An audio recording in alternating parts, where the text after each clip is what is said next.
These are the cement tanks in which we put the grape juice that will ferment and become wine. Here we have some other tank in steel, and these ones are refrigerated so that we can control the temperature of the grape juice fermenting to becoming wine. It gives different flavors to the wine, and it is important because it is the wine that will be distilled and will give the armagnac characteristics. So on one side here you have a traditional cement tank fermentation with no cooling process. So that's the most typical and artisanal one. And here you have a more technical one in which we control the fermentation temperatures. Those barrels contain the armagnac, the white armagnac, which comes out of the steel, which is done basically in November. Sometimes we buy brand new oak. Brand new oaks are like these barrels. These ones are from 2017. So now it's 2023, so it has a few years. Those ones are in the early 2000, and you see the difference in color. And this is due to the evaporation of the armagnac within the barrels. Because within 20 years, armagnac will evaporate. About 20 to 25% of the armagnac will evaporate. And it will lose about 10 degrees of alcohol. This process is what makes those dark spots on the oak. Those dark spots are actually fungus. I can't remember the name precisely, but well, you will see.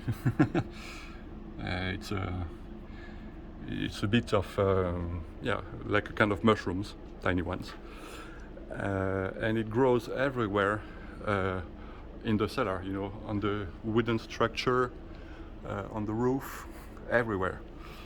And this is quite important because it participates to give briat its own specificity. I mean that because we make everything within the cellar, the winemaking process is on the other side with those tanks. And this indigenous vegetation, those little mushrooms that covers all the ceiling here, are very close to the cement tank. So it participates to the start of the fermentation process, and it gives a specific taste which is proper and unique to briat because of, I don't know, the size of the walls, the humidity, the geographical place, and so on. Then in the aging process, we can do different things. Theoretically, every year I should buy brand new oak, leave the armagnac 3 years in it, then after transfer it into older barrels so that it doesn't have too much oak. Because when you have brand new oak, within the first year there's a lot of exchange with the tenants of the oak.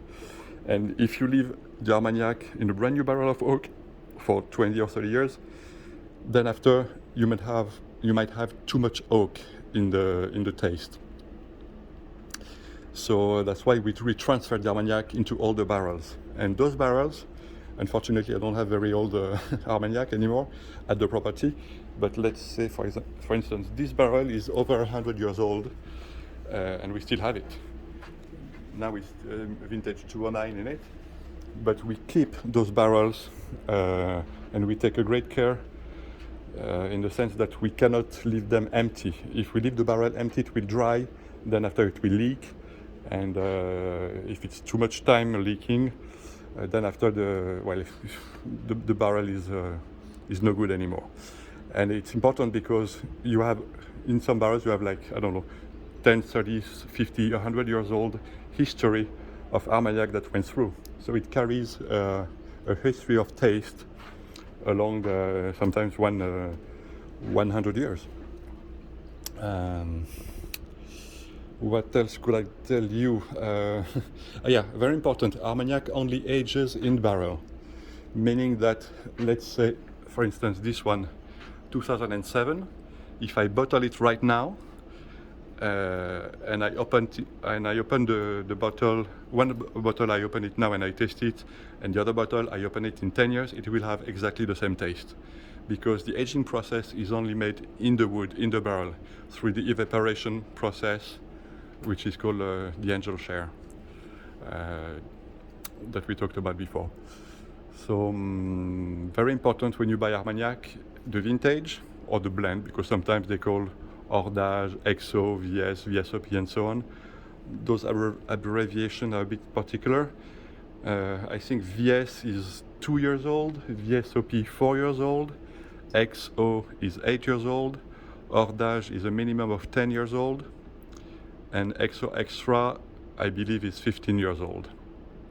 But generally speaking, in Briat, we tend to do, we have a Hordage for the United States because it's a blend. So with big quantities, it's either to blend a few barrels and have the same taste year after year. But it's more interesting to have a single barrel, single vintage, single barrel, which is unique. And those two barrels don't taste the same. 2007 HB is Folle Blanche, which is a type of grape varietal. Well, this one also is Folle Blanche, but if I find, well, there are some other 2007 that are not Folle Blanche. They are either a blend of grape varietal or another grape varietal like Baco or Colombard. And this will give a different taste, even though it's the same vintage. What else could I say? I wish I would be here to make the speech in real time, but it will be Carlos who will show you the cellar, and he will do the tasting as well. But you know, these are the most important things to know about the armagnac. Well, we do we collect the grapes in September. We press, it's collected through a machine. You know, it's mechanical, it's not handmade anymore.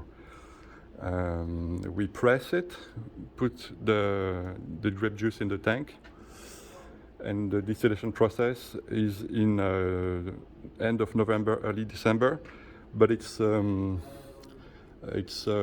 moving steel. It's very old steel, repaired. So it's someone who comes with the steel. It's heated by wood, and the distillation process lasts for 8 days non-stop, 24 hours a day. We never stop it. And in this time, we will pass into the steel 1,000 hectoliters of wine, and this will give out about 40 barrels of 400 liters of armagnac at 52, 53 degrees of alcohol.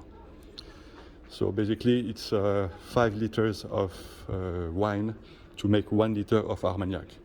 And then once it's aged, you lose about 20 to 25% of it after 20 years. So it's a long process, and you have a lot of waste. Voilà. I hope you will enjoy your stay in Briat, and feel free to contact me anytime if you have any questions, either during the cellar visit or anytime. Just make sure you have a good connection. It's quite complicated to get a decent internet connection here or phone. Thanks. Bye bye.